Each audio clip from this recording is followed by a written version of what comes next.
ప్రకాశం జిల్లా మార్కాపురం పట్టణంలో ఆర్ఎస్ఎస్ కార్యకర్తలు సేవాభారతి ఆధ్వర్యంలో సేవా సప్తాహం నిర్వహిస్తున్నారు.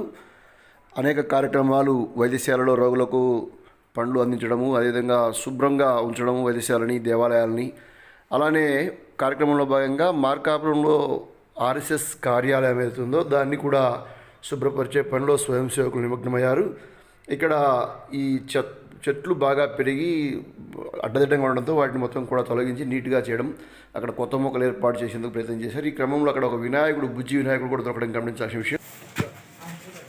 దొరికిన విగ్రహం వినాయకుడు ఏదో బాగుంది. కొత్త కార్యాలయము స్వచ్ఛ భారత్.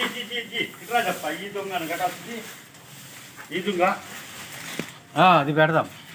రైట్, అది గడపరిస్తుంది ముందు.